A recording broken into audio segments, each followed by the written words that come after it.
Hello and welcome once again to my channel Blue Chip Finance. In this video, we will discuss about seasonal variation, which is a topic of forecasting techniques.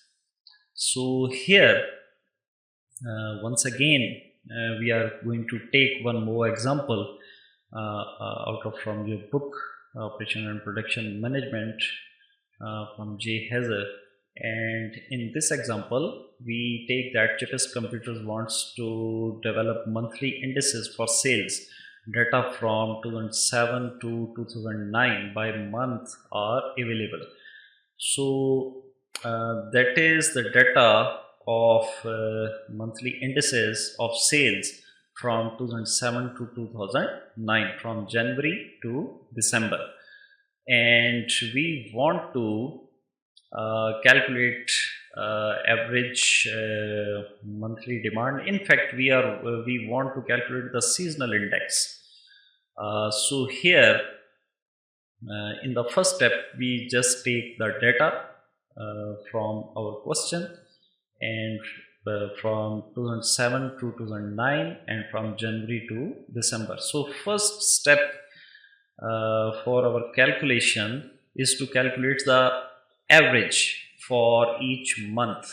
So here in first month, January, 80, 85 and 105, these are three values for January sales. So just simply take the average, and it is very simple that there are three values, so n will be 3, and 80 plus 85 plus 105 whole divided by 3, and that is 90. Similarly, 70 plus 85 plus 85 divided by 3 equals to 80. 80 plus 93 plus 82 divided by 3 equals to 85. And in the same way, we can calculate all these averages from 2007 to 2009, from January to December, and take the sum of all these averages, and that is 1128.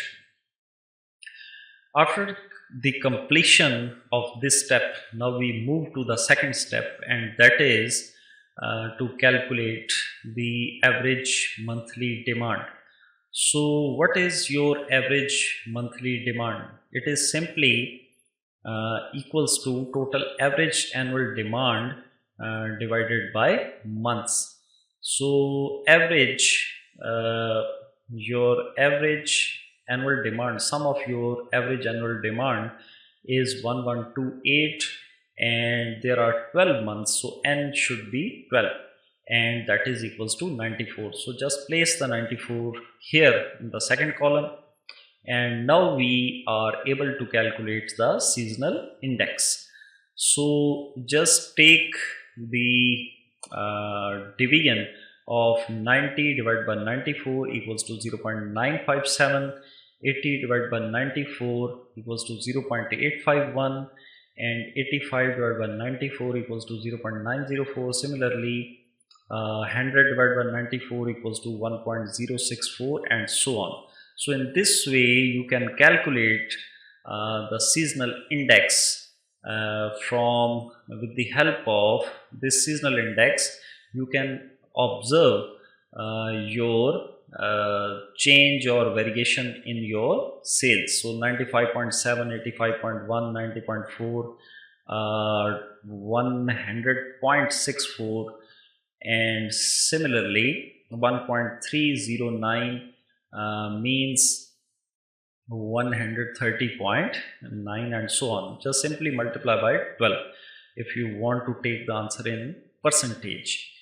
The formula for seasonal index is already given here, but we already calculated here, so it is very easy to understand. Now what we can do more through this seasonal index.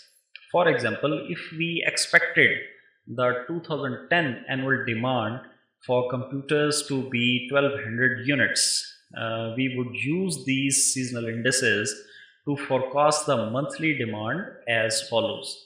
So once again, I am repeating that if we expected the 2010, for example, we calculated from 2007 to 2009, and now we want to calculate the forecast of the monthly demand and according to our expectation. So if we expected the 2010 annual demand for computers to be 1200 units, so we would use these seasonal indices to forecast the monthly demand as follows. So here January, February, March, April, May, June and 6 months are given here.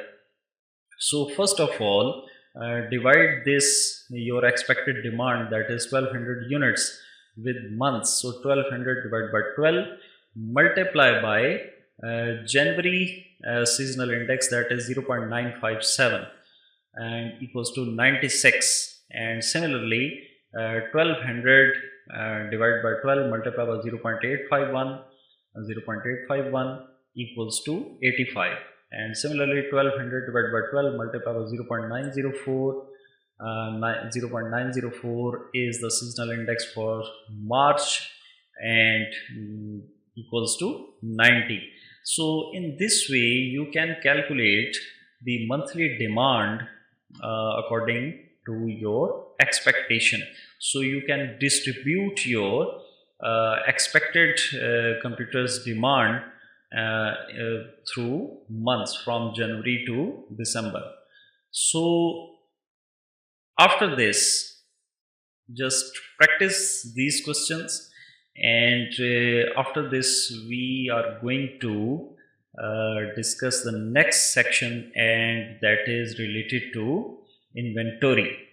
So in next coming videos we will discuss about inventory. So till then, stay safe, take care of yourself and stay blessed, and take care of other persons around you. Thank you.